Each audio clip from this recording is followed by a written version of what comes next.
Ahí está. Muchas gracias Álvaro por recordarme lo de grabar la clase. Y Juan Carlos dice implementar un algoritmo, ta, ta, ta. Ya, está bien, perfecto. Eso lo vamos a analizar después. Muchas gracias Juan Carlos. Entonces esto se conoce como un algoritmo lineal. ¿Por qué? Porque, digamos, hay un punto de inicio, de ahí pasa algo, digamos el paso uno, de ahí pasa el paso 2 y así sucesivamente, n pasos hasta que, hasta llegar al final, al fin, ¿no? Eso es lo que sucede. No hay gran misterio, una suma, multiplicación, división, es un claro ejemplo de un algoritmo lineal. Pero, sabemos que en la vida real no todo es tan sencillo. Uy, si fuera así todo tan fácil, ya todos nuestros problemas estarían resueltos. Por ejemplo, yo les pongo el caso tal vez un poco más real, que este es un ejemplo que siempre utilizo y que creo que todos nos sentimos identificados, que es cuando, por ejemplo, nos mandan a la tienda, yo que sé, nuestro papá, nuestra mamá, nos dicen, anda a comprar, yo que sé, Coca-Cola. Entonces vamos a la tienda y justo ese día, justo el dato que me han pedido ir a la tienda, no hay Coca-Cola. Entonces vuelvo. Y ahí nos dicen, no, pero ¿por qué no has comprado otra cosa? Y nosotros, pero ¿por qué no me has dicho? Allá. Entonces, ahora volví a la tienda y compré aunque sea un jugo del valle. Volvemos a la tienda. ¿Y qué pasa? Digamos, misteriosamente tampoco hay jugo del valle. ¿Y ahora qué hacemos? Volvemos a nuestra casa y le decimos eso. Y nos dice, pero ¿por qué no has comprado aunque sea una mineral o una, no sé, cualquier cosa? Agua aunque sea. Pero ¿por qué no me han dicho? Entonces, con esa experiencia, nosotros sabemos que la próxima vez que nos manden a la tienda, dirán, ¿no? Anda a comprar una Coca-Cola. Ya. Y si no hay Coca-Cola, no, porque yo no quiero volver. No quiero volver. Más, voy a perder más tiempo yendo y viniendo de la tienda que, digamos, comprando. Entonces, y si no hay Coca-Cola, entonces traes jugo del valle. Y si no hay jugo del valle, entonces traes agua. Y si no hay agua, pues te vienes. Pues. Vienes nomás ya a la casa, no, ni modo, ¿qué vamos a hacer? Entonces, eso es un caso un poco más real. Y si se dan cuenta ahí, poniendo eso, digamos, en un dibujito, ir a la tienda, ir a la tienda. Ese es mi problema, digamos, ese es el primer paso, tengo que ir a la tienda. Ahora, ¿cuál es mi objetivo? Tal vez comprar Coca-Cola. Pero ¿qué pasa si no hay? Entonces, ¿qué es lo que nosotros haríamos estando en la tienda? Preguntamos, si tiene Coca-Cola. Es una pregunta. Le preguntamos a la señora, señora, ¿tiene Coca-Cola? A veces es un poco obvio porque lo ponen ahí, ¿no? Delante de nosotros, pero por si las dudas, ¿no? ¿Tiene Coca-Cola? Y aquí la señora, pues me puede decir, o el señor de la tienda, me puede decir sí o no. Entonces hay dos posibles opciones. No. Si se dan cuenta acá, esto empezaba en un punto, iba recto y terminaba en otro. ¿Qué sucede aquí? Ya existe un factor de decisión y mi camino se bifurca, es decir, yo puedo fácilmente, digamos, si es que hay Coca-Cola, pues lo compro, comprar, ay caray. Y si no hubiera, entonces vuelvo a hacer otra instrucción, otro paso. En este caso, digamos, en mi, ¿cómo decirlo? En mi esquema, en mi objetivo, si no había Coca-Cola, tenía que preguntar si tiene, yo qué sé, jugo del valle.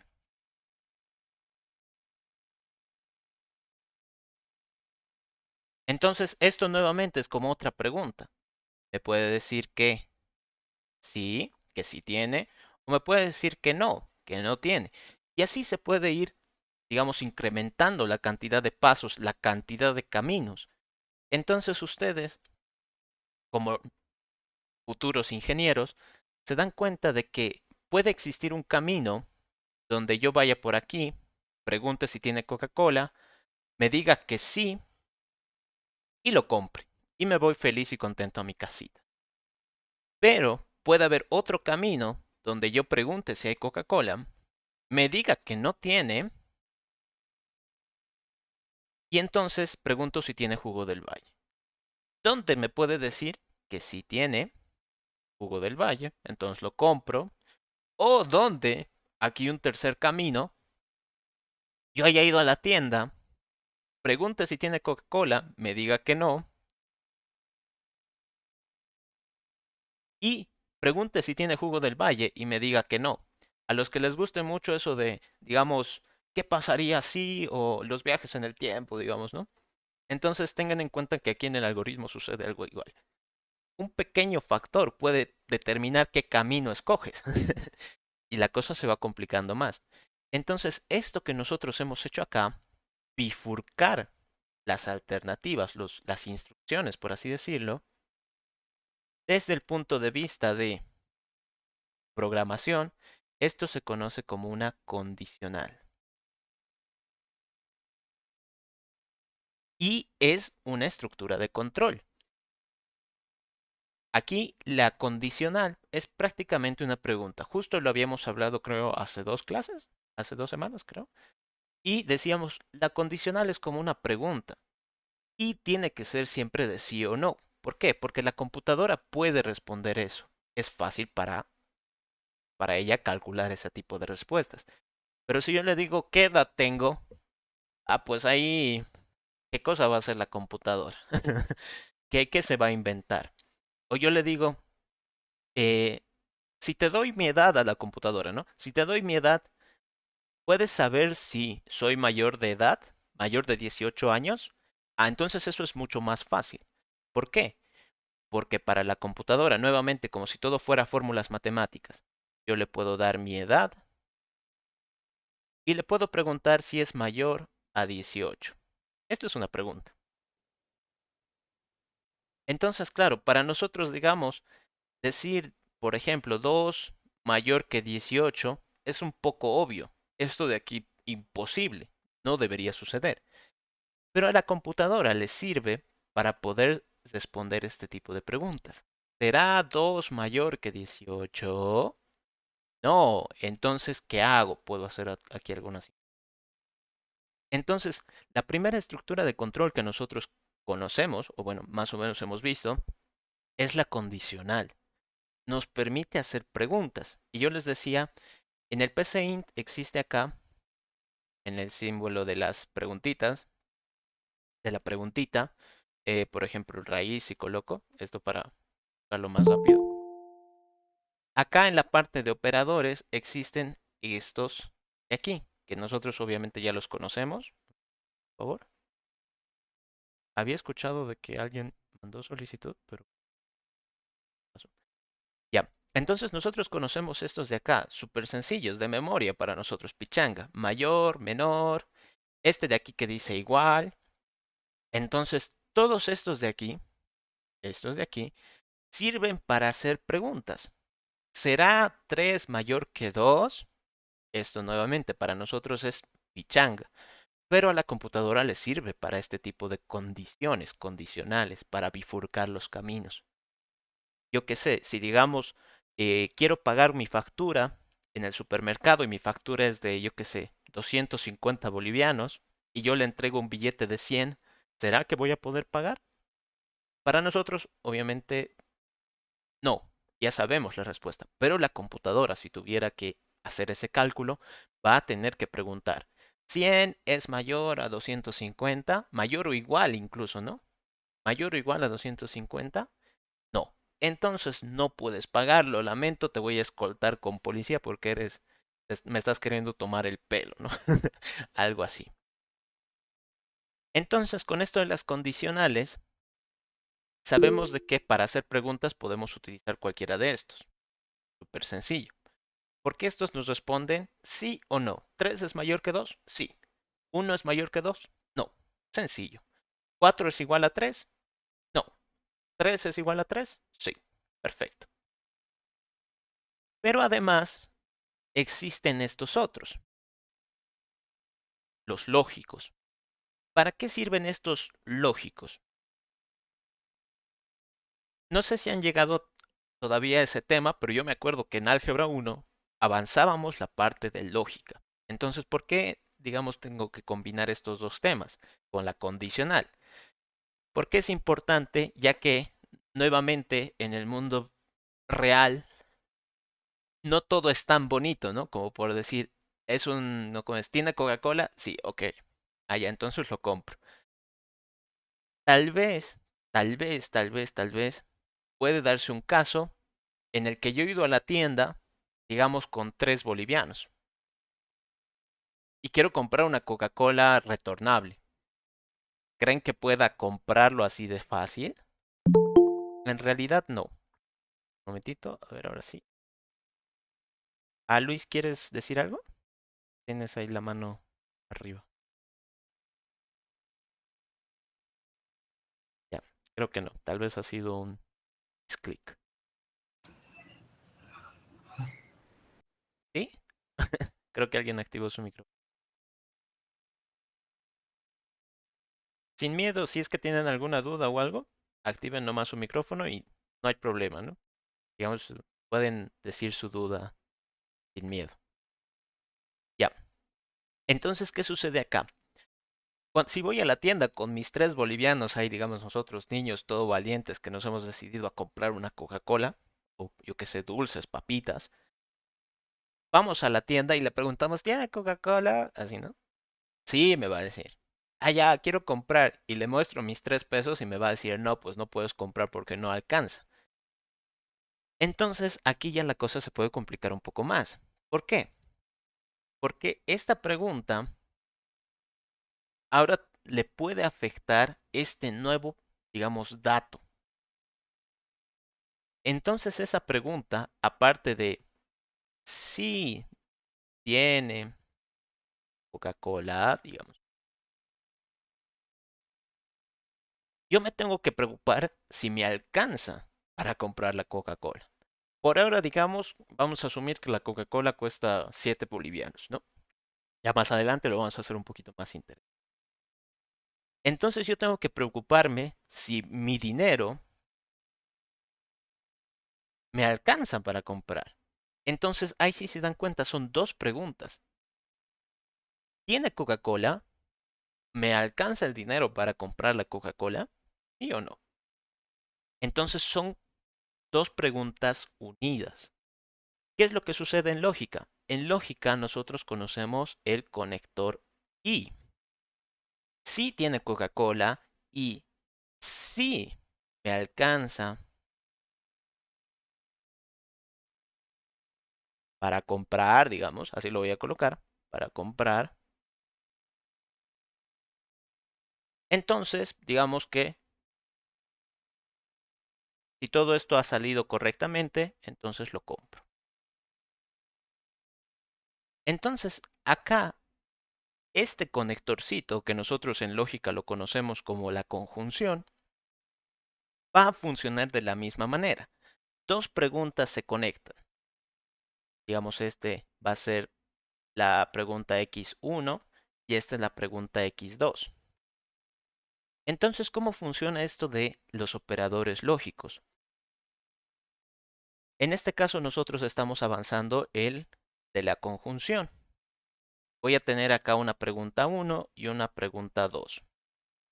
Si la pregunta 1 ha salido verdadero, ¿tiene Coca-Cola? Sí, me dice.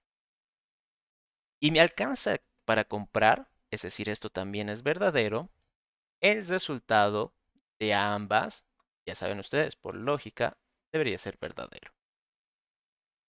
Si por el contrario me dice que tiene Coca-Cola, pero a mí no me alcanza el dinero, entonces no puedo comprarlo. Falso. Si me dice que no tiene Coca-Cola, pero a mí sí me alcanza el dinero, entonces tampoco puedo comprar. ¿Qué cosa voy a comprar si no tiene Coca-Cola? Ahí está.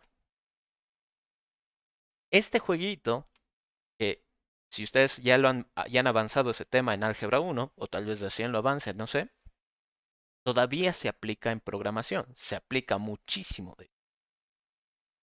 Y esto se puede aplicar tantas veces como nosotros querramos. Podemos conectar tantas preguntas como deseemos a través de este conector del I.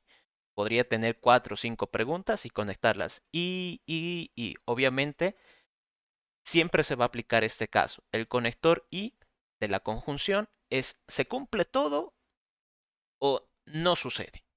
Es decir, todo tiene que ser verdadero para que dé verdadero. Aquí no es como que, ok, tiene Coca-Cola, pero a mí por 50 centavitos no me alcanza. Por favor, fíeme, después se lo voy a entregar. No, la computadora es bien tajante. Si no se ha cumplido, pues entonces no te doy. Nada, nada de nada. Vuélvase. Fuera de aquí, así, ¿no? Entonces, eso es lo que sucede. Y así como tenemos el conector I, también existe el conector O, que es la disyunción, y que eso es o se cumple el uno o se cumple el otro, ¿no? Es, digamos que es más permisivo. Y también existe la negación. Esto los vamos a ir viendo con ejemplitos más adelante, pero igual traten de, como que de ir probando, ¿no? Cópiense esto y vean qué pasa, qué sucede.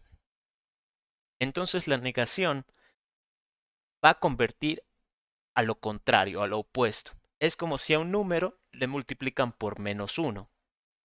¿Cuánto es, digamos, 5 por -1? -5, el opuesto. ¿Cuánto es -14 por -1? 14, el opuesto. Eso es lo que hace. Entonces la negación nos permite a nosotros, tal vez a una respuesta, esto se aplica cuando ya tienes la respuesta de alguna pregunta, volverle al contrario.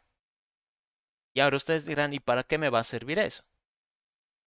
En algunos casos ayuda más preguntar en forma negativa que en positiva. ¿A qué me refiero? Por ejemplo, aquí nosotros hemos hecho estas dos preguntas. ¿Para qué? Para saber si puedo comprar la Coca-Cola. Pero yo puedo decir, bueno, una Coca-Cola vale 7 bolivianos. El jugo del valle vale, yo qué sé, 8 bolivianos. Y digamos el agua vale 5 bolivianos. Ok. Entonces, si no me alcanza por lo menos para 5 bolivianos mi dinero, es decir, por lo menos para lo más barato que puedo comprar, que es el agua, entonces, pues no iré a la tienda. No me alcanza. Entonces ahí yo puedo decir, si 3 no es mayor que 5, entonces ni siquiera iré a la tienda. Si se dan cuenta, he usado la negación, lo negativo. Si no es mayor, entonces pues no iré. Pero si es mayor, bueno, entonces voy. Puedo trabajarlo de distintas formas. Esto también se puede hacer en versión negativa. O sea, todo lo que ustedes puedan preguntar, de seguro hay una forma negativa de hacerlo. Obviamente sería cambiando algunos operadores, ¿no? Tal vez en vez de mayor sea menor o igual, ¿no? El opuesto o algo así. Lo vamos a ir viendo más adelante. Pero de que existe esa posibilidad, existe. Ahora, ya hemos visto de que con las condicionales podemos nosotros bifurcar el algoritmo, tener dos posibles caminos. Y esto se puede hacer infinitas veces. Aquí por este camino puedo colocar una nueva condición. Por este otro camino tal vez puedo colocar una segunda condición también y volver a hacer otras preguntas, ¿no? ¿Quién sabe? Podemos ir uniendo preguntas a través del operador y, que es de conjunción. Ya saben aquí cómo iría funcionando. El operador o sucede exactamente lo mismo. Tengo una pregunta 1, una pregunta 2 y aquí está el operador o. Si la pregunta 1 diera verdadero y la pregunta 2 diera falso, entonces la respuesta es verdadero. Es permisivo. Con que alguno responda que sí, entonces lo va a permitir. Si este fuera falso y este verdadero, entonces la respuesta es verdadero. Si este fuera falso y este fuera falso, entonces ahí ninguno ha cumplido, entonces es la única forma en la que te dé falso. Bien permisivo, pero si ninguno ha podido, entonces no puede hacer nada, no te puede ayudar más. Ahora, la primera estructura de control que hemos conocido era la condicional. ¿Qué pasa con las siguientes? Las siguientes son las estructuras de control repetitivas.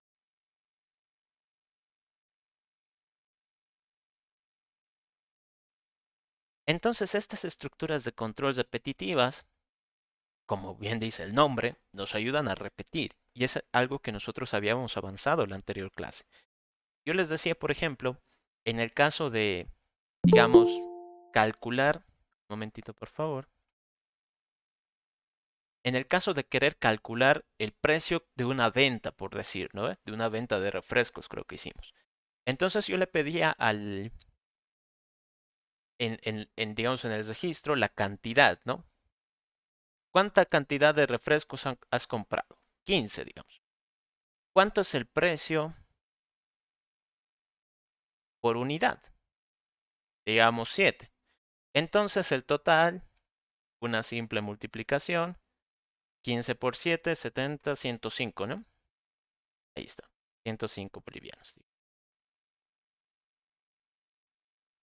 Y yo les decía, ya, claro, pero esta es la venta digamos, un tipo de refresco. ¿Qué pasa si fueran más tipos de refrescos? Entonces, lo que hicimos nosotros era agarrar esto, control C, control V, y lo pegábamos abajito. Lo pegábamos abajito. Lo pegábamos abajito. ¿No? Entonces, por ejemplo, aquí he hecho 4 ventas, digamos. Y ha funcionado. Perfecto. Pero ¿qué pasa si mañana hago 2 ventas nomás? Entonces ahí era como que, bueno, entonces estos dos ya no me sirven, lo borro. ¿Qué pasa si después hago 10 ventas? Híjole, entonces voy a tener que copiar, pegar esto 10 veces. No, pues eso es ineficiente y da flojera. Es algo que les decía, los programadores solemos ser flojos, nos da flojera algo cuando vemos que es así de control C, control V. Preferimos hacer algo más directo. Y para eso entran las estructuras repetitivas. ¿En qué consisten las estructuras repetitivas? A ver, aquí. Una estructura repetitiva, digamos que generalmente consta de una condición. Puede existir algunas otras donde no tenga una condición, pero es muy raro y generalmente falla. Entonces, ¿qué es esta condición? ¿Para qué sirve? Ya hemos hablado de las condicionales arriba. Entonces, ¿de qué me sirve en una estructura repetitiva tener una condición? Cuando yo les digo, por ejemplo, tal vez los que hayan ido a la pre o los que les gusta hacer ejercicio, los que vayan al gym, sepan, ¿no? Y les diga, quiero que hagas 10 repeticiones de esta máquina en 4 series. Entonces, hacen 10 repeticiones, toman un descansito, luego otras 10 repeticiones, otro descansito y así, ¿no? Entonces, ¿cómo sabrían ustedes cuándo han terminado? Poniendo ese ejemplo, 4 series de 10 repeticiones.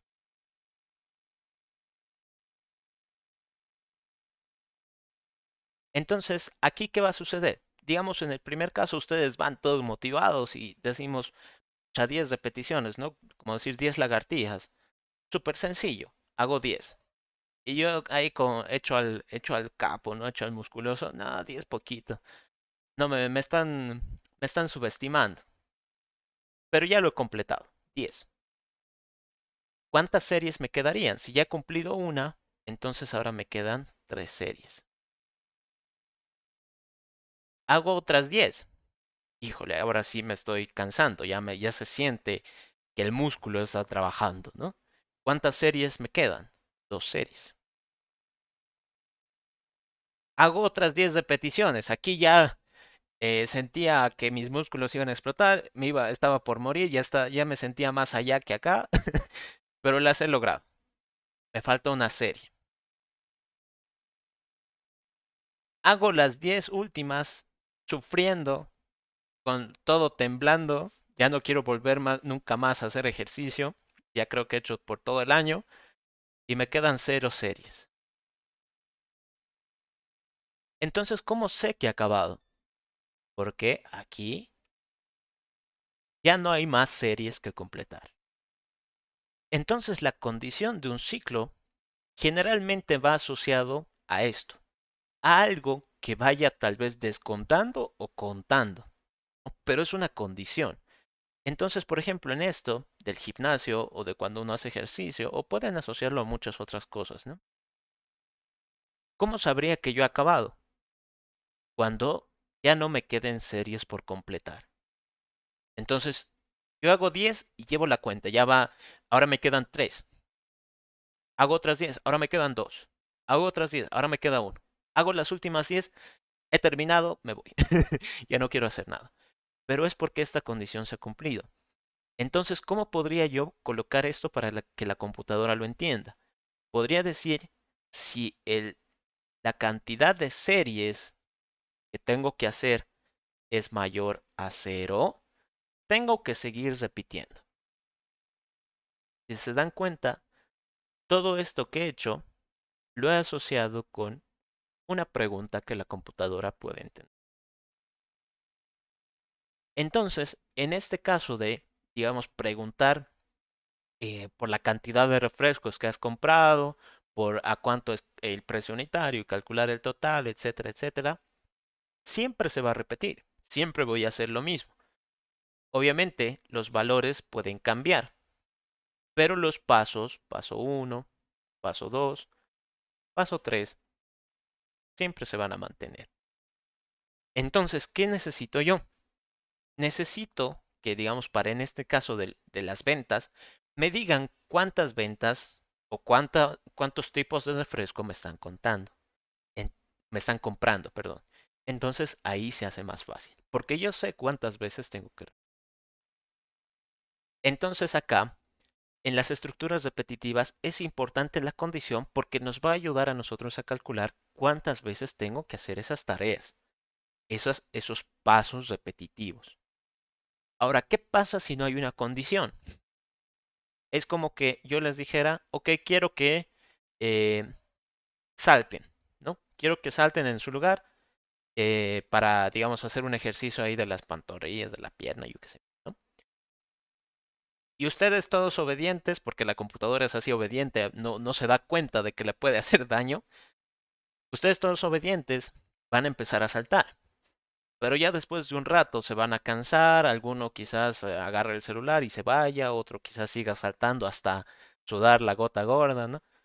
Pero en algún momento todos lo van a dejar. ¿Por qué? Porque se van a sentir cansados y ya no van a querer hacerlo. La computadora, por el contrario, no. La computadora va a seguir, digamos, saltando una y otra y otra y otra y otra y otra vez y no va a haber quien lo pare. Porque en tus instrucciones no le dijiste que pare. Entonces, por eso yo les decía, la condición es muy importante. Si yo no le explico cuándo tiene que detenerse, la computadora va a entender de que tiene que hacerlo de por vida. Y ahí ya es un problema un poco más serio. Entonces, aquí con las condiciones es importante sacar la pregunta. Algunas otras cosas adicionales que tienen las estructuras repetitivas. Generalmente un contador y lo que se conoce como un paso. ¿Cuándo se utiliza esto? Por ejemplo, si yo quisiera saber, yo qué sé, a ver, por darles un caso, em, digamos, quiero saber si el 5 es primo, ¿no ve? Entonces ese es mi ejercicio. 5 es primo. Ustedes ya deben recordar de que 5 es primo. ¿Cuándo es primo? Por si acaso, por si es que alguno quizás no se acuerda del concepto de esto. Para que un número sea primo, tiene que tener solo dos divisores. ¿Quiénes? El uno y, digamos, el propio número, n, ¿no? Entonces, si 5 es primo, sus divisores tendrían que ser el uno y el 5. Ahora, ¿cómo puedo yo corroborar eso? ¿Cómo puedo yo asegurar que el 5 efectivamente es primo? Nuevamente piensen de que todo esto es como si le estuviéramos enseñando a un niño pequeño cómo calcular que un número es primo.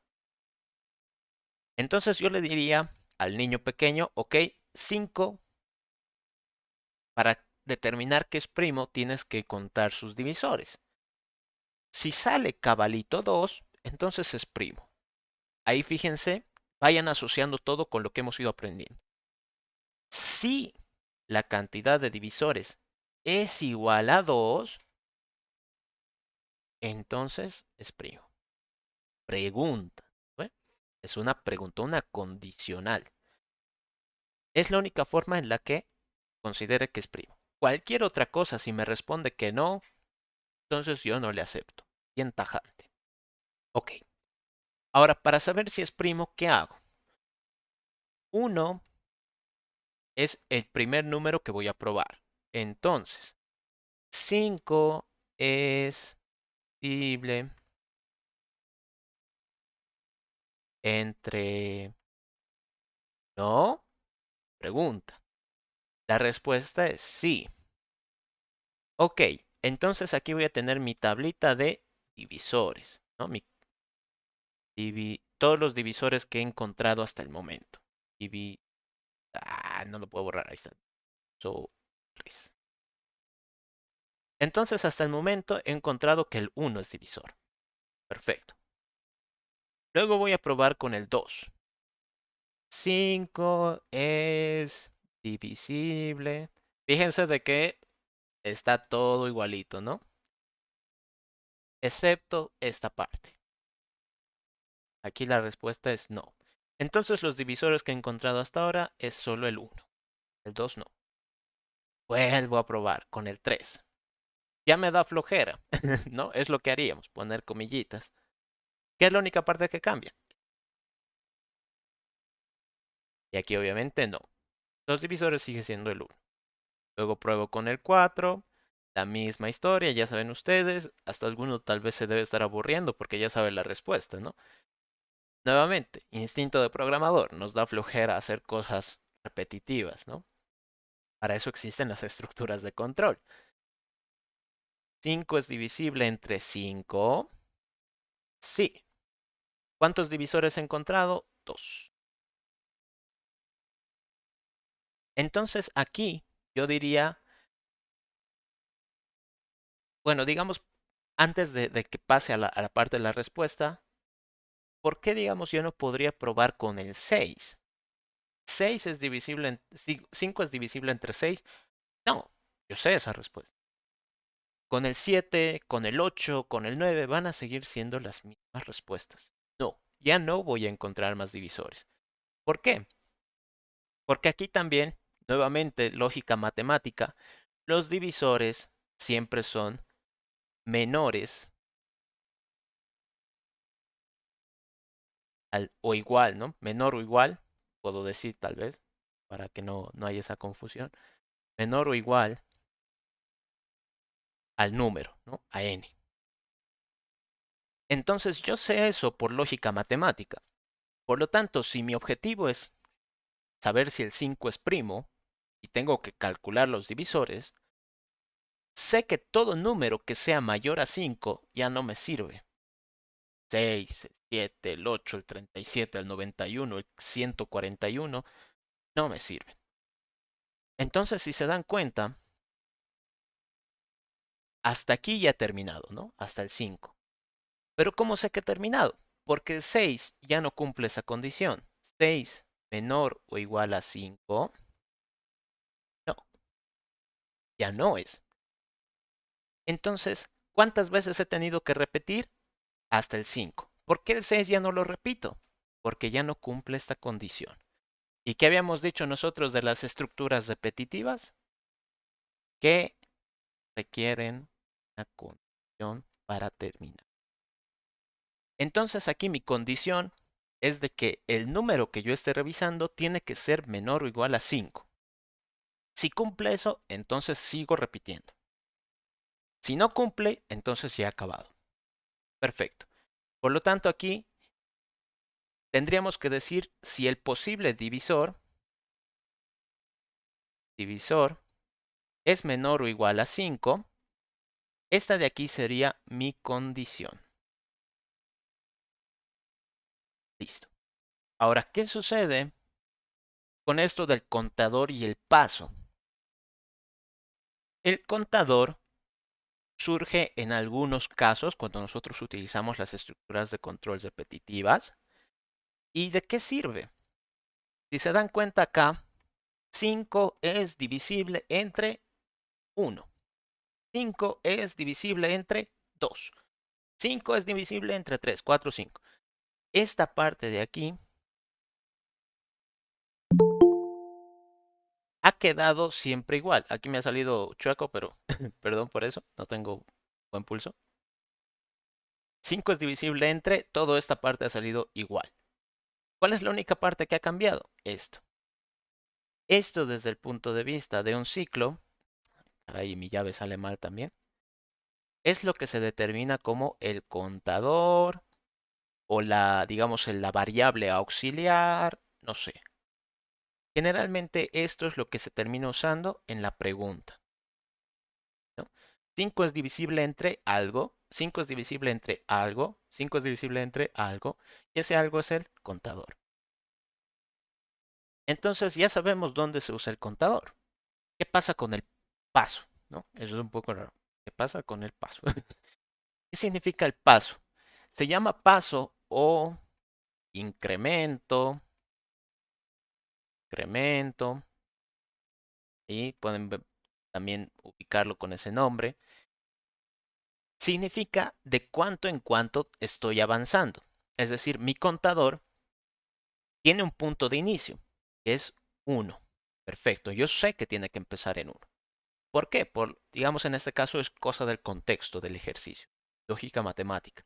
No me sirve de nada preguntar si 5 es divisible entre 0, porque eso primero que nada es imposible, va a dar error. No me sirve de nada preguntar si 5 es divisible entre -1, o entre -2, o entre -3. Me sirven a mí los divisores positivos mayores o iguales a 1. Entonces, ese es mi primer objetivo, ese es mi primer dato. Un contador siempre va a tener un dato, un valor de inicio, no dato, para que no nos confundamos, un valor de inicio. Siempre, siempre debe tener un valor de inicio. Si no tiene, entonces quizás el contador no es necesario o quizás estoy planteando mal el ejercicio. Y generalmente va asociado a la condición. Entonces, si se dan cuenta, este contador en realidad, ¿qué es? Mi posible divisor.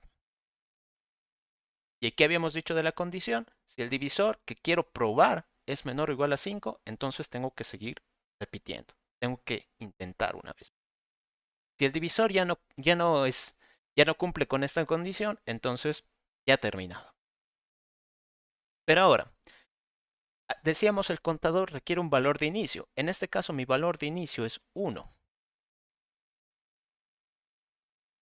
¿Y cuál es mi punto final? En este caso 5. Entonces aquí ya entra la lógica, por eso muchos de esos ejercicios son de lógica, de pensar, si yo estoy en el valor 1 y para que yo termine, ¿no? Nuevamente como en el ejercicio, si tengo que hacer 4 series de 10 repeticiones, es decir, esto tengo que hacerlo 4 veces, ¿de qué me serviría a mí tirarme en el pasto o en el piso, yo qué sé, y no hacer nada? Es decir, no voy a cumplir con mi objetivo jamás. Nunca voy a hacer mis 4 repeticiones de 10, ¿no? 4 series de 10 repeticiones, ¿no? Bueno, aquí es un poco al verles. Nunca voy a acabar esto. Entonces aquí, si yo empiezo en 1, mi objetivo sería llegar hasta el 5. ¿Y cómo hago eso? Pues sumándole valores. Entonces aquí yo quiero que ustedes entiendan de que del 1 al 2 le he sumado, del 2 al 3 le he sumado 1, del 3 al 4 le he sumado 1, del 4 al 5 le he sumado 1, del 5 al 6 he tratado de sumarle 1, pero aquí ya no ya ha fallado la condición, ¿no? Entonces, esto que nosotros estamos viendo, que nuevamente es constante, es lo que nosotros conocemos como el paso o el incremento. De cuánto en cuánto tengo que avanzar para llegar a mi condición. Entonces, este paso afecta al contador generalmente y este contador como se está viendo afectado, cada vez va a estar más cerca de esta condición. Entonces ahora, como ya todo va tomando un poco más de forma, ¿qué pasaría si es que yo le digo, empezá a probar con el 1? 5 será divisible entre 1. Esa es mi pregunta. Sí, le digo.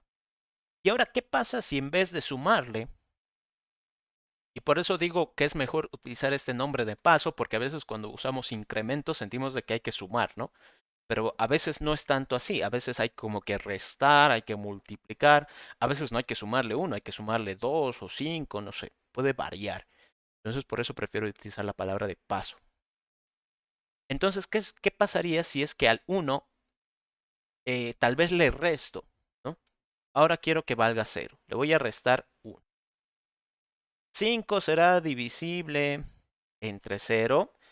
Muy aparte de que esto de error, digamos que es un no. Ok, vuelvo a probar. Al 0 le resto 1, menos 1. 5 es divisible entre menos 1. No. Bueno, en este caso, sí, creo que no. Y así puedo seguir con este chiste tantas veces como quiera. Pero mi condición, si se dan cuenta, es divisor menor o igual a 5. En este caso, ¿cómo sería? Menos 4 será menor o igual a 5. Y vuelvo a decrementar. Menos 5 será menor o igual a 5.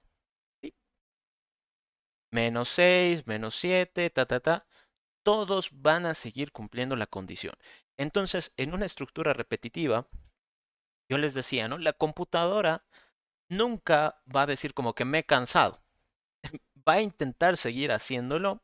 Obviamente en algún punto puede dar un error, que ya también la computadora gasta memoria. Entonces es como que su computadora tal vez empiece a lentear y la propia computadora es como que va a ir a matarlo.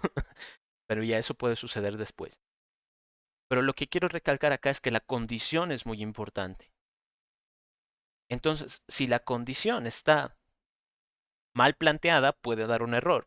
Pero también el hecho de usar un paso y un contador pueden afectar a mi condición. Aquí, por ejemplo, la condición está bien. Pero lo que está mal es que mi paso no está acercando a mi contador a la condición. Más bien lo está alejando. Entonces, entre más lo aleje, obviamente esto sigue cumpliendo la condición, pero no está logrando mi objetivo. No, en realidad no he calculado nada acá. Entonces tienen que tener mucho cuidado ahí. Pero bueno, esas serían prácticamente las... No sé si alguien quiere hablar. Creo que estoy escuchando un micrófono. Entonces esas serían las, digamos, partes que tiene una estructura de control repetitiva, caracterizada mucho por la condición, pero también consta del contador y el paso, ¿no? Que tenga el contador. Entonces vamos a hacer ahora este ejercicio, lo vamos a programar súper rapidito y de ahí pasamos a los ejercicios que me pidieron para saber si un número es primo. Es primo. Entonces, si yo quiero saber si un número es primo, híjole, vamos aquí, está trancando. Lo primero que voy a hacer es escribir, ingrese un número, por favor, ¿no? Voy a ser bien cortés. Luego voy a leer el número. Ok, ahora, ¿cómo hago yo para empezar mi estructura repetitiva? Acá en el PCInt también ayuda a conocer qué herramientas nosotros tenemos para las estructuras de control repetitivas. Existe acá el para, el repetir y el mientras. Estos tres de acá, que si no saben de dónde ha salido, digamos esto, está en este botoncito de la parte superior. Estos tres son estructuras de control repetitivas. ¿En qué difiere cada uno? Pues digamos que algunos son más útiles para ciertos casos que otros. También vamos a ir haciendo ejercicios si es que alcanza la clase y si no la próxima semana.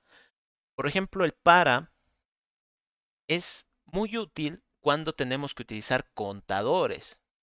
este ya está diseñado para utilizar un contador. Si se fijan acá, variable numérica, valor inicial. ¿Qué habíamos dicho nosotros acá? Híjole, acá. Un contador tiene un valor de inicio. Entonces, esto que nosotros vemos como variable numérica es el contador. Y a ese contador hay que colocarle un valor inicial. Por ejemplo, 1. Estamos haciendo el de los números primos. Entonces yo sé que mi contador va a empezar en 1. A este contador, como es una variable, ustedes le pueden colocar el nombre que quieran. Si pueden, si gustan, si les parece más cómodo, lo pueden dejar como contador. Muy común también ponerle i. Eso lo van a ver de seguro en algunos ejercicios por internet. Se les suele colocar i. Tal vez a alguno le gusta más colocarle a. Tal vez a alguno le gusta más que esté de acuerdo al contexto. Por ejemplo, esto va a ser mi divisor, ¿no? Así para que lo entendamos. Y como les había dicho, este divisor que empieza en 1 tiene un valor inicial, ¿tá? Tiene que ir hasta un valor final. En este caso, el valor final, nosotros decíamos si quiero calcular si 5 es primo, tiene que ir hasta el 5. Pero si en otro caso fuera, yo que sé, preguntar por el 7, esto tendría que ser con el 7. Si fuera por el 17, entonces esto tendría que ser 17, ¿no? Es dependiente de ese número. Entonces, ese número, ¿dónde lo conozco? Acá, como una incógnita, ¿no? Entonces, mi punto de inicio es el 1. Mi punto de final es el valor del número, ¿no? Sea lo que sea que valga. Con paso, ¿no? Y aquí está lo que les decía, ¿no? Tiene que haber un paso, es decir, de cuánto en cuánto quiero que avance. Yo le digo, quiero que avance de 1 en 1. Aquí ustedes pueden colocar el valor que quieran, -1, le pueden poner 14, le pueden poner 100, pueden poner una operación, yo qué sé, por decir 2 más 4 dividido entre 7. Como ven, está correcto porque eso va a terminar dando un valor numérico, ¿no? Entonces tengan mucho cuidado ahí. Por ejemplo, en este caso es 1. Quiero que avance de 1 en 1. Y aquí en medio colocamos nosotros qué acciones queremos repetir. En mi caso, yo lo que quiero saber es si el número n, sea lo que sea que valga, es divisible entre pues, mi divisor, ¿no? Eso ya lo habíamos visto en la anterior clase. Se hace con una pregunta, ¿no? Si mi número n, para saber si es divisible, tenemos que saber si es exacta, ¿no? ¿Y cómo sé si es exacta? Cuando el residuo es 0. Entonces yo le puedo preguntar acá, este número que no conozco, módulo con este divisor, ¿será igual a 0? Si me dice que sí, entonces significa que he encontrado un divisor. Puedo ponerle acá cantidad de divisores mejor. Cantidad de divisores más 1, digamos. ¿eh? Eso podría intentar. Si se fijan, ahí está dando error. ¿Por qué? Esto también lo vimos la anterior clase. ¿Qué es lo que sucede? De que aquí, por ejemplo, estoy creando una variable que va a valer 1. Ya saben que cuando le ponemos esto de la flechita es como que crear una nueva variable. También cuando colocamos esto de leer n, ¿no? Aquí es como que genera una variable. Si es que no recuerdan qué es una variable, es prácticamente como una incógnita para nosotros, ¿no? Como en matemáticas. Pero que la computadora internamente le va a asignar un espacio, ¿no? Para guardar y que cuando tenga un significado, un valor, la computadora lo va a poder reconocer con ese nombre. Es decir, que cuando n yo le diga vale 14, entonces la computadora va a decir, bueno, donde yo vea n, lo voy a reemplazar por 14. Así de sencillo. Entonces aquí yo voy a generar otra variable que sea la cantidad de divisores y le voy a decir que de momento la cantidad es 0. O sea, si ni siquiera he empezado, ¿cómo sé cuántos divisores tengo? 0. Y ahora cuando yo quiera ver de cada divisor de un número, tendría que ir preguntando esto, si es una división exacta. Recuerden que el operador módulo nos permite a nosotros conocer el residuo, solo el residuo. Pueden utilizar también el porcentaje. Ahí está. Ahora, si es que es una división exacta, entonces la cantidad de divisores tiene que incrementarse en 1. Y nuevamente aquí esto es como una ecuación. Sería como decir, tengo de momento 0 divisores, pero si esta condición se cumple, significa que he encontrado uno más, uno nuevo. Y ahí, bueno, el spam de los juegos. He encontrado uno nuevo. Entonces, lo que sea que valga esto, le voy a incrementar 1.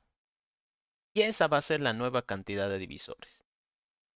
Entonces, esto quizás es un poco complicado al principio entenderlo, pero es como decir, digamos, a un niño pequeño, en tu manito, que tienes, digamos, los 5 deditos, eh, cesalo y ahora levanta uno. ¿Cuántos deditos tienes levantados? Uno. Pero no has cambiado de mano, ¿no? No es como que hayas ido a conseguir otra mano, sigue siendo tu misma mano. Algo así. ¿Qué pasa si no fuera una división exacta? Entonces, digamos que no hago nada, ¿no? Es como sumarle 0. Voy a poner el camino de qué pasa si no cumple, si no, pero sería innecesario porque yo sé que no tengo que hacer nada. Entonces, cantidad de divisores más 0, ¿no? Pero esto es para que ustedes vean que es como una pregunta y pueden haber dos caminos. A mí el único que me afecta, digamos, es este. El otro no me va a afectar si es que se usa o no se usa, pero lo coloco para que se note que hay dos caminos. ¿Qué va a pasar? Si todo ha salido bien, este ciclo, estas repeticiones, va a terminar en algún momento, ¿no? Ese es el punto, que repita las instrucciones hasta que se cumpla la condición. Por eso es importante la condición. Una vez que se termine eso, como habíamos dicho nosotros, aquí en lo que les está escribiendo, lo que me interesa es que sean 2. Es, es lo más importante. Si la cantidad de divisores es 2, entonces yo sé que es primo. Por lo tanto, mi pregunta sería, si la cantidad de divisores es exactamente 2, entonces escribir es primo. Si no, ay caray, no, escribir no es primo. Creo que ya está bien. Ahí está. Entonces, esto que nosotros estamos viendo es el algoritmo para saber si un número es primo. Agarro un número, que sería como mi contador, y este contador tiene que ir hasta el número que esté evaluando. No sé, sea 5, sea 7, sea 14, 91, el número que sea. Y tiene que ir probando número por número, aumentándole siempre 1, ¿no? Es decir, si ahora vale 1, pruebo todo esto, y la siguiente vez va a valer más 1, es decir, 2. Prueba de nuevo todo esto y le suma 1. Ahora va a valer 3. Él va a probar todo esto, ¿sí? Repetitivo hasta que esto llegue al valor de n. Aquí también en la ayuda rápida ustedes pueden ver qué significa cada cosa, ¿no? Lo vuelvo a colocar por si acaso. Acá al para. Y dice, variable numérica. Complete aquí el identificador de la variable que utilizará para iterar. Esto de iterar, tal vez ustedes lo vean en internet. Iterar significa como repetir, ¿no? Para hacer las repeticiones. ¿Con qué lo vas a llamar? ¿Cómo lo vas a llamar? El valor inicial, yo creo que aquí no hay mucha vuelta que dar. El valor final también, es decir, hasta dónde quiero que vaya.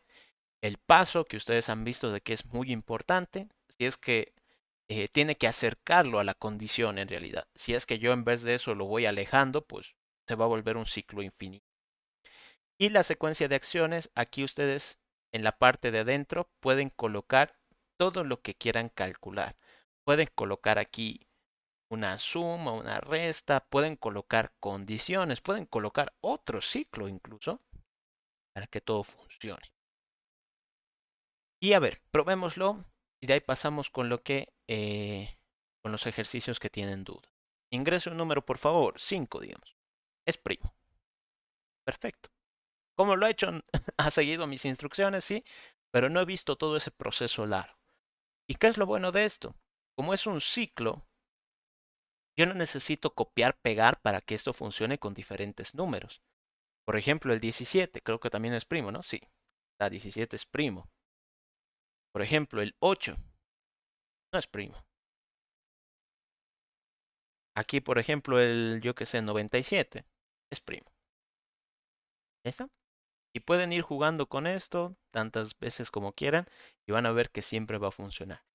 Y, y lo que hemos escrito, nuestro algoritmo no es tan extenso. De hecho, está bastante elegante, bastante bonito de ver. Más que lo que habíamos hecho, ¿no? La anterior vez de copiar, pegar y se hacía un algoritmo súper largo. Pero bueno, a ver hasta ahí, queridos estudiantes, ¿tienen alguna consulta? ¿Algo que quizás no se haya entendido? Sí, auxilio. No sé, creo que eran dos personas que estaban intentando hablar. A ver, no sé con quién vamos primero. Auxilio. A ver, dale Álvaro. Yo no le entendí eso, lo que decía fin proceso. Esa parte no la entendí muy bien. Ya, a ver, esto lo veo. Eso donde dice si cantidad de visor igual a 2. Esa parte no la entendí mucho. Ah, ya, está bien. Entonces, entiendes, digamos, de que para que un número sea primo, tiene que tener solo dos divisores, ¿no ve? El uno y el propio número. Sí, Exacto. Entonces, lo que nosotros hacemos en este ciclo es revisar todos los posibles divisores de un número. Por ejemplo, en el caso del 5 estaríamos revisando el uno, el 2, el 3, el 4 y el 5.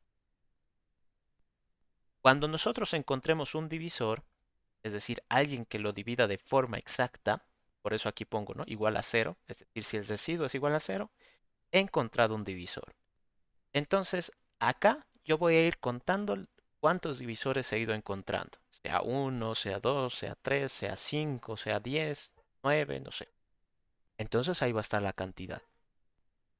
Una vez de que este ciclo termine, porque ese es el punto, ¿no? Tiene que terminar en algún.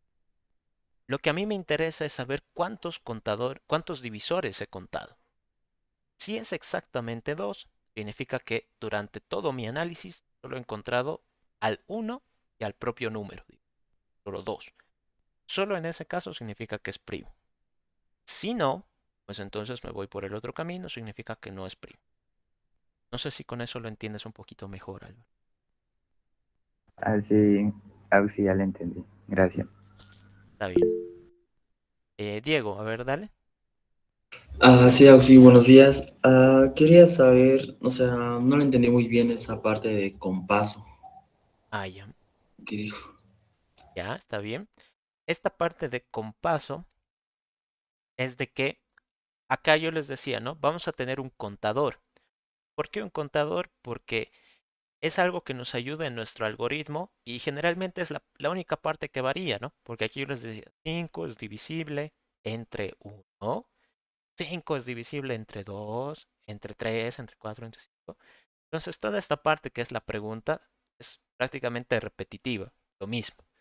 ¿Qué es lo único que cambia? Digamos el valor que estoy tratando de ver si es un divisor, ¿no?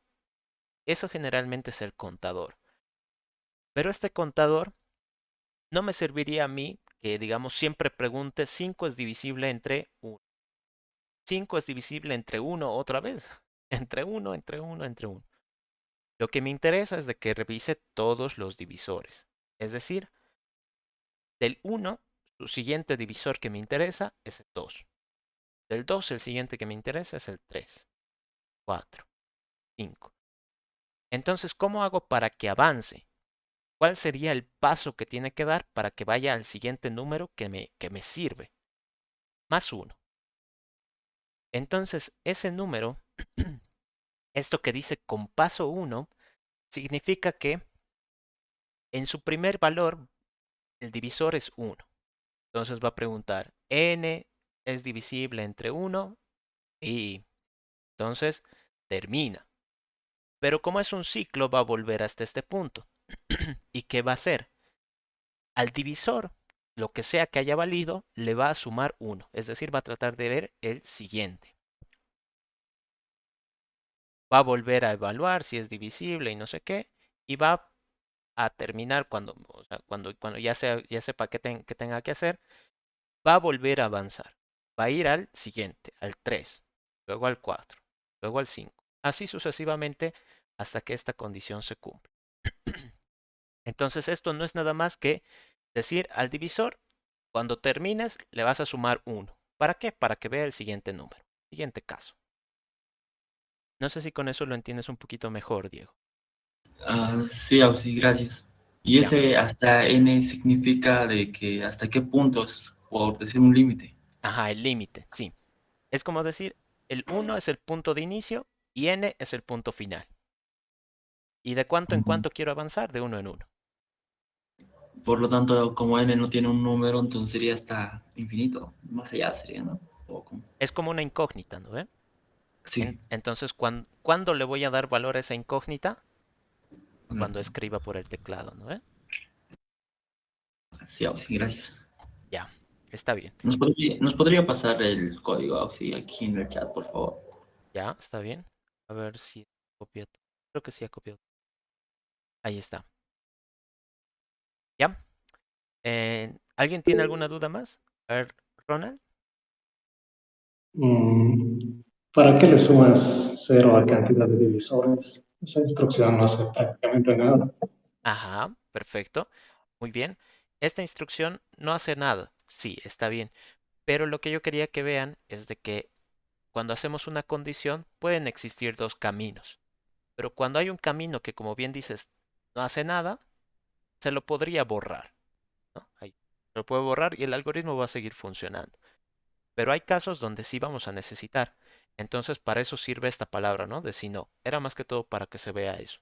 De que pueden existir condiciones donde yo necesite dos caminos y puede haber una condición donde simplemente me interese uno de los caminos. El otro, como decías, quizás no sirve de nada, entonces podría borrarlo o podría dejarlo ahí. Igual no me afectaba. Ok. Está bien. Gracias, Rona.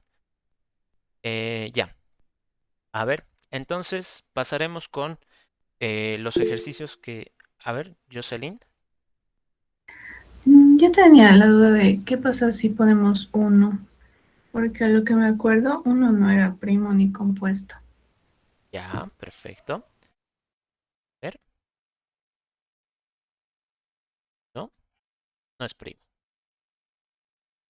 En este caso, como uno, digamos, ¿qué va a pasar acá? Mejor también lo puedo explicar. Aquí existe este botoncito como de unos piececitos, ¿no? Entonces le pueden hacer clic y van a ver de que se ejecuta paso por paso, ¿no? Ahí está como yendo con un poquito de delay, digamos, ¿no?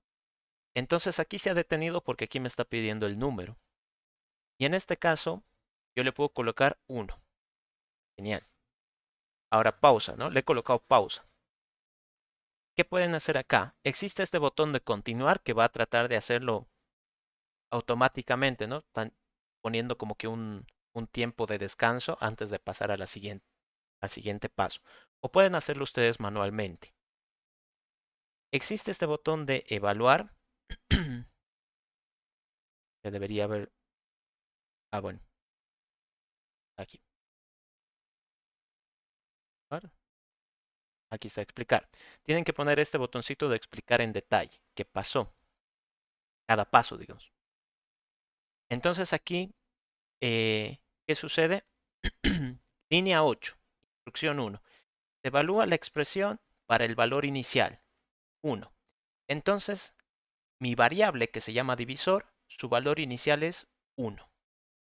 Ahí está, eso es lo que me explica. Se evalúa la expresión para el paso 1. ¿Ok?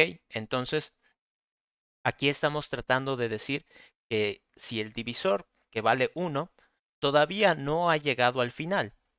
Entonces, ¿hasta qué tiene que ir? Hasta 1. Si se fijan acá, he puesto el cursorcito sobre el número, es hasta 1. Entonces, digamos que todavía está dentro de los valores correctos. Inicia el valor con divisor 1, Ahí está, ¿no? Y ahí está lo que les decía. Divisor es menor o igual a 1, cumple. La expresión fue verdadera, se inicia. ¿Y ahí qué vamos a decir? N módulo divisor igual 0, esa es la pregunta. 1 será divisible entre 1. El resultado es verdadero. Entonces se sigue por la rama del sí, digamos. Entonces, ¿qué hacemos? Hay que sumarle 1. Entonces el resultado es 1. ¿Por qué es 1, no? La cantidad de divisores en su valor anterior era 0. Entonces 0 más 1, pues da 1. El resultado se guarda en la variable cantidad de divisores. Si se fijan acá, todavía seguía valiendo 0. Pero ahora, aquí está, a ver, ahí está. Ahora vale 1, aumentado. ¿Qué va a suceder después? La cantidad de divisores, bueno, sigue valiendo 1.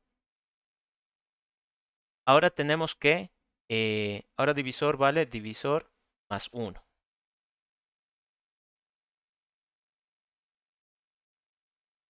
A ver si me deja, ahí está. Entonces, si se fijan acá, ahora ha aumentado. Ahora está revisando el siguiente valor. Porque con 1 ya hemos probado, hemos encontrado un divisor.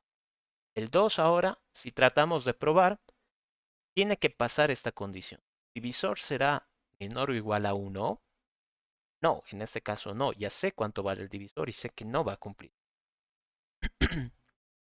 Se sale de la estructura repetitiva, ¿no? ¿Por qué? Porque ya no ha cumplido la condición. Y ahora, yo tengo que ver si la cantidad de divisores es 2. ¿Cuántos divisores he encontrado? 1. Entonces, como no ha cumplido eso, no es primo. Y ahí está. Y fin. Entonces, en este caso, para el número 1, sí está cumpliendo con eso de que no sea primo. ¿Y cómo lo ha hecho? Ahí pueden ustedes ir evaluando paso por paso qué ha sucedido, ¿no? ¿Recuerdan? El botoncito está en los piecitos, ¿no? Cerrar, porque ya no lo... Y así. Entonces, para el caso del 1 estaba funcionando bien. ¿Ya? Ahora, antes de que me quede sin tiempo, les explicaré esto de sus ejercicios. En el caso de Juan Carlos, dice, implementar un algoritmo que indique si la persona tiene sobrepeso. Se considera que esta persona tiene sobrepeso cuando su peso es mayor a la diferencia entre su estatura en centímetros menos 100. Este es el ejercicio AUS. Ya. Entonces lo voy a escribir acá en, digamos, en una idea y ya depende de ustedes que lo pasen al PCInt para que funcione, ¿no? ¿Qué es lo que dice el ejercicio de que quiero saber si una persona tiene sobrepeso? Entonces, cuando ustedes estén con este tipo de ejercicios, siempre tienen que analizar como si fuera una ecuación matemática. ¿Qué variables, qué incógnitas intervienen en el problema? Entonces, en este caso nos habla del peso, ¿no? Esto es importante. O sea, si quiero saber si una persona tiene sobrepeso, tengo que ver el peso, ¿no? Entonces, el peso es una de las incógnitas, ¿no? ¿Cuánto valdrá? No sé. Entonces, en este caso, como no sé cuánto vale y tampoco me puedo inventar, es un claro ejemplo de que es un dato de entrada. Tengo que decirle al usuario que lo ingrese por el teclado. Ya saben ustedes cómo hacer eso, ¿no? Con leer. Luego, se considera que esta persona tiene sobrepeso cuando su peso es mayor a la diferencia entre su estatura en centímetros menos 100. Ok. Entonces aquí nos está hablando de es mayor. Yo sé de que en algún momento va a haber una pregunta de que si el peso es mayor a algo, ¿no? ¿Y qué es ese algo? La diferencia entre su estatura en centímetros menos 100. Entonces, estatura menos, Ay, caray. Menos 100. Casi pongo menos centímetros. Menos 100. Entonces aquí vemos un segundo valor que no lo tengo, ¿no? Habíamos hablado del peso, ¿no? El peso sí lo necesito porque quiero saber si tiene sobrepeso. Pero aquí nos hablan de la estatura. La estatura no lo tengo. Entonces, tengo que crear ese dato, ¿no? Esa variable. Estatura. ¿De dónde voy a sacar ese valor? Me puedo inventar, le puedo poner un valor por defecto, la estatura promedio. Podríamos decir que tal vez, pero no siempre va a ser así, ¿no? Tal vez alguien mide, yo qué sé, 1,90, después alguien 1,70, luego otro 1,65. Puede valer, es muy variable, es muy volátil. Entonces, este valor, como yo no sé de dónde lo voy a sacar, es preferible que el usuario, que quien haga este ejercicio, lo ingrese por teclado. Nuevamente ya saben cómo hacer eso.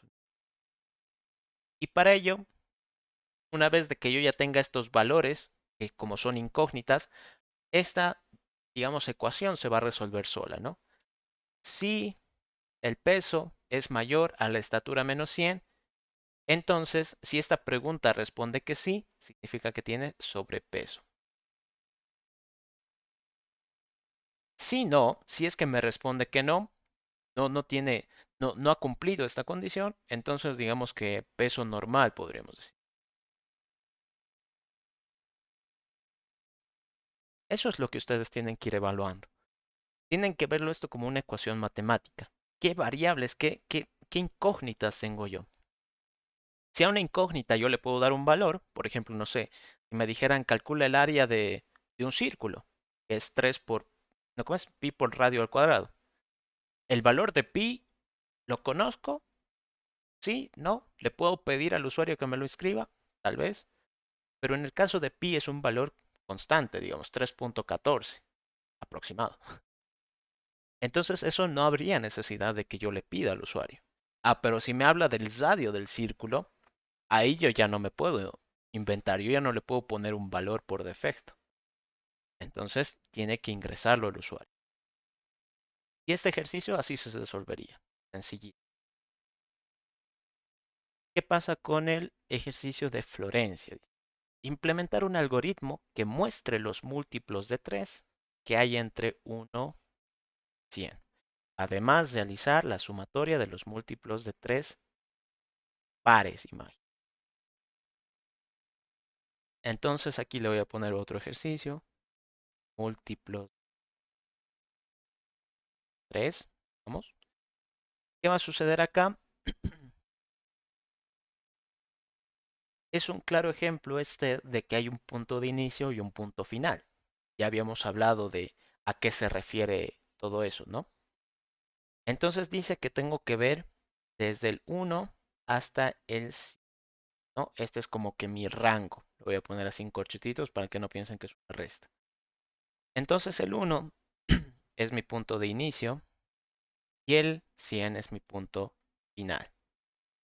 Que conozco yo que tenga, digamos, esa misma lógica, que haya un punto de inicio, punto final, acabamos de usarlo. Una estructura de repeticiones, ¿no? Una estructura repetitiva. Ahora, si uso una estructura repetitiva, tengo que controlar dos cosas más. Una de ellas sería el paso. Y otra de ellas sería las instrucciones que voy a repetir. Instrucciones.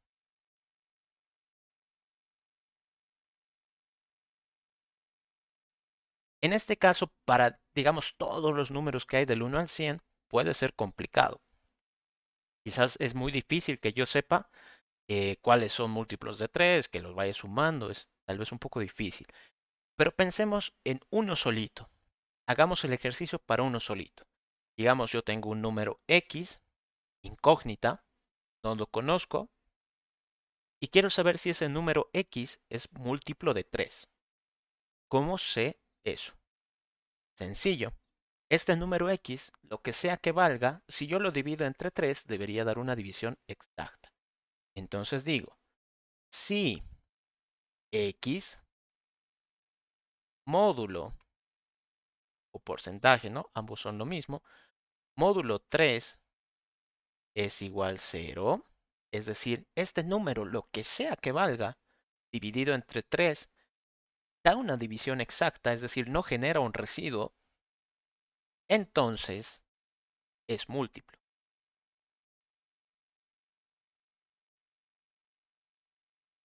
Si no, entonces, como el caso que decía Ronald, no nos serviría de nada. No pasaría nada, no afecta nada. Por lo tanto, aquí yo ya tengo una parte del ejercicio, ¿no? Los múltiplos de 3. Yo ya sé detectar cuando un número es múltiplo de 3. El segundo paso, realizar la sumatoria. Entonces, si yo ya sé que es un múltiplo de 3, ¿no? Si yo ya sé que es un múltiplo de 3, si no, no habría llegado hasta este punto. Lo que yo tengo que hacer ahora es sumarlo. Entonces, ¿qué haríamos nosotros, por ejemplo, con el 1 al 10? ¿No? Y bueno, aquí dice pares encima.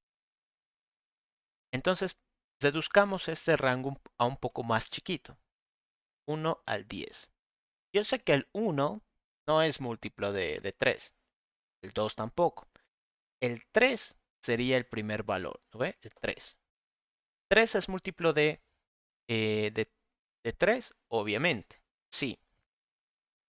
Entonces, ¿qué tendría que hacer? El ejercicio dice que lo muestre, ¿no? Entonces tendría que decir, si es que ha cumplido esta condición, x es múltiplo de 3, ¿no? Pueden escribir este mensajito. Ya saben cómo escribirlo, ¿no? Lo voy a poner en... Pero además, dice, si es múltiplo de 3, quiero que se calcule la sumatoria de los que sean múltiplos de 3 y pares. Entonces, yo les mencionaba, dentro de una condición, es como si fuera otro camino, yo puedo poner más condiciones. Incluso un ciclo, una operación, lo que yo guste, ¿no? Entonces aquí puedo colocar una segunda condición. Fíjense que no están a la misma altura, es como que este está dentro de este camino. Y le digo, si x, aparte de ser divisible entre 3, es divisible entre 2, entonces tengo que guardarlo, porque es parte de la segunda condición. Pero ¿dónde lo guardo? Para eso puedo tener una segunda variable llamada sumatoria. Y aquí nuevamente el caso. Cuando decíamos de los primos, voy a colocar acá la pantallita. Cuando decíamos de los primos, en este punto yo ni siquiera he empezado a calcular si un número es primo. Entonces, ¿cómo sé cuántos divisores hay? Si ni siquiera he empezado en 0.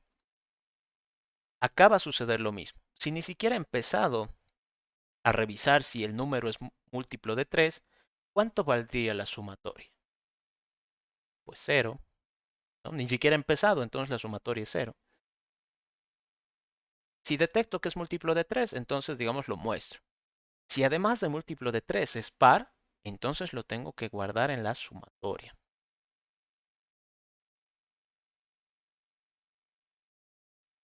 Sumatoria más x, ¿no? Lo voy acumulando. Y esa sería la parte de este ejercicio. Todo esto es lo que ustedes tendrían que repetir en su ciclo, porque esto es un ciclo. Esto nos sirve para revisar un solo número. Pero ¿qué tengo que hacer yo? Revisar todos los números dentro de este rango. Entonces, si voy a repetir estas mismas instrucciones 100 veces, prefiero ponerlo en un ciclo. ¿Verdad? Entonces así se resolvería ese. Luego, a ver, híjole, ya me he quedado sin tiempo. Creo que es el último, por suerte. A ver, este más, si es que alguno tuviera clases ahorita y no quiero perjudicarlos tampoco, estoy grabando la clase, ¿no? Entonces lo pueden ver después. No voy a tener el problema de la anterior semana, lo voy a subir ahorita mismo, ni bien terminemos. Entonces lo van a poder revisar con calma, ¿sí? ¿Ok? El ejercicio de Diego dice ingresar un algoritmo que ingresados datos, ingresados 3 números, me lo imprima el mayor de mayor a menor. Ok. Entonces, ¿qué va a pasar con ese ejercicio? Mayor 3.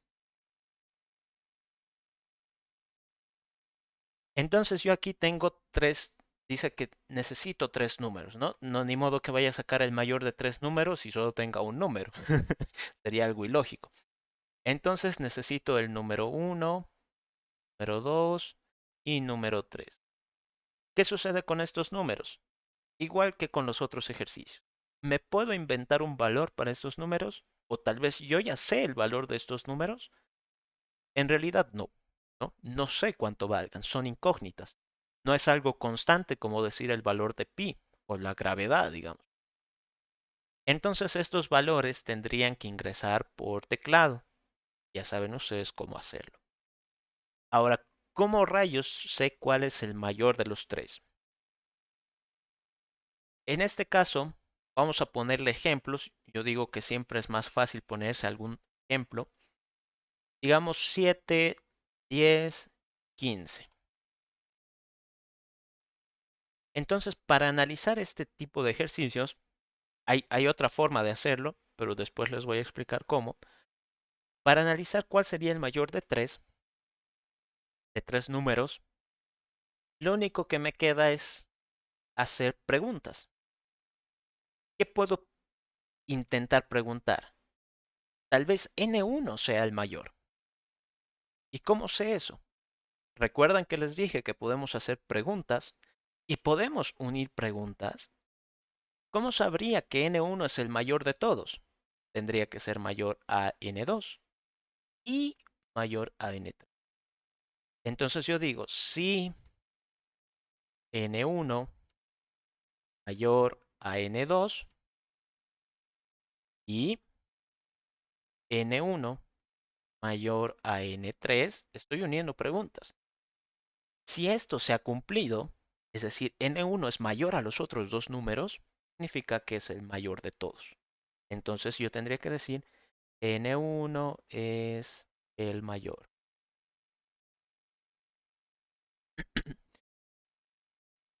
Luego, como dice que sea de mayor a menor, entonces yo ya he cumplido con uno de ellos. Es decir, uno ya he detectado, el mayor de todos. ¿Qué me queda ahora? Detectar, digamos, el segundo y el tercero, que yo los desconozco, ¿no? Pero para este punto yo ya he calculado uno. Entonces, ¿qué me queda? Seguir preguntando por aquí. N1 es el mayor, ok. Ahora, si N2 es mayor a N3, significa que el segundo mayor es N2. N2 es el segundo mayor, digamos. Mayor. O lo imprimen directamente N2, tampoco hay problema con eso. Simplemente estoy colocando yo el tito. Entonces, si N2 es mayor a N3, significa que él es el segundo. N2 es el segundo mayor y N3 es el menor. ¿Por qué aquí ya no hago una pregunta? Porque sería obvio. Son 3 números. Aquí ya estoy descartando uno. Entonces, ¿cuántos números me quedan? 2. Si N2 es mayor a N3, entonces significa que es el segundo. Aquí ya descarto el segundo número. ¿Cuántos números me quedan? 1. Entonces, si es el único que queda, significa que es el menor de todos. No tengo nada más que evaluar. Pero, ¿qué pasa si N2 no es mayor a N3? ¿No? Entonces significa que N3 debe ser mayor a N2. Aquí nuevamente, tema de lógicas, caminos. Si N2 cumplía con ser mayor que N3, entonces hubiera impreso esto. Pero si no, significa que N3 es mayor a N2, el opuesto. Entonces serían los mismos mensajitos, ¿va? Pero cambiando las variables. N3 es el mayor y N2 es el... Ahí está. Esto tendrían que repetirlo para los otros dos números.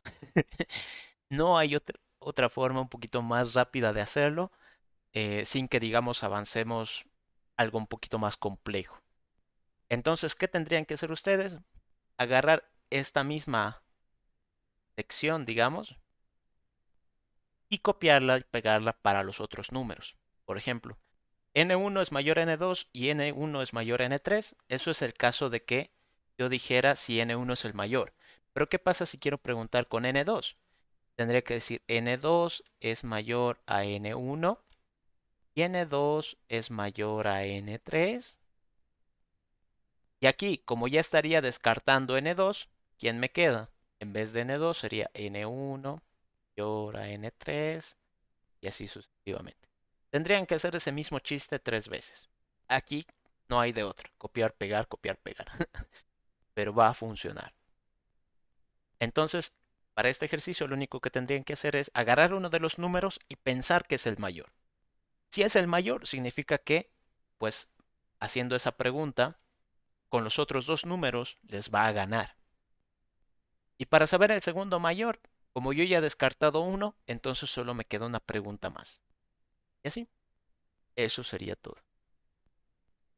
Y el link del grupo de WhatsApp, que esto me lo voy a copiar para que no lo pueda compartir. No sé si tienen alguna consulta hasta ahí. A ver, aquí ya están. No sé si esto es su tarea, ¿no? Lo están compartiendo de forma pública. Escribir cuánto mides, leer H, escribir cuánto pesas. Sí, H menos 100 es... Creo que esto está al revés, ¿no? A ver, lo vamos a probar. Creo que esto está al revés.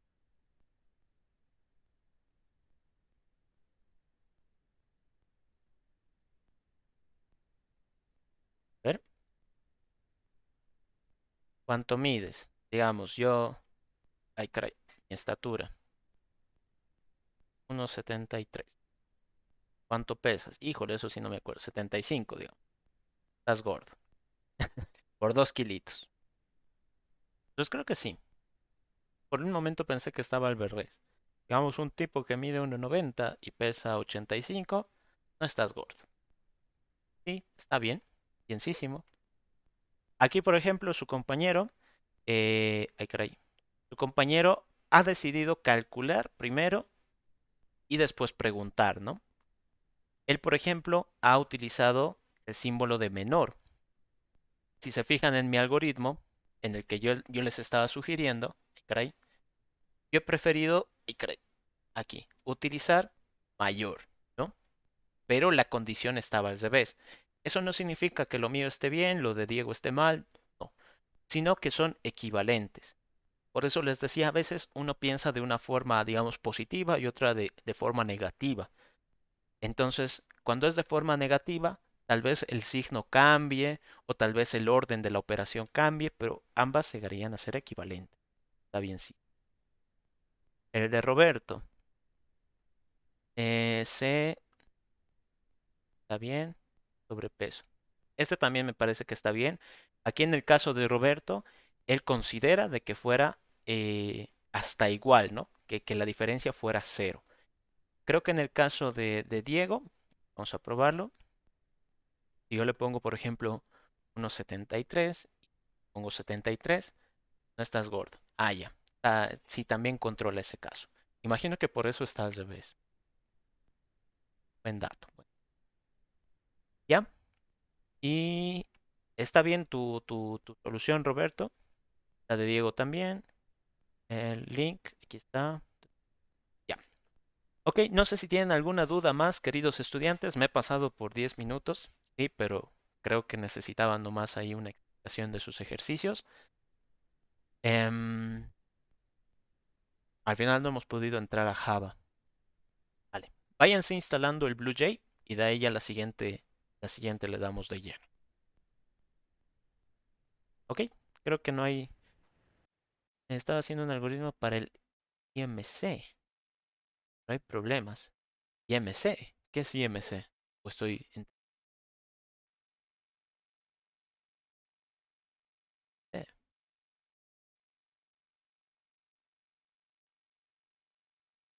Índice de masa corporal. Ah, ya. A ver, iré deteniendo la grabación por acá porque creo que ya no vamos a explicar muchas cosas más y de ahí nos quedamos revisando contigo.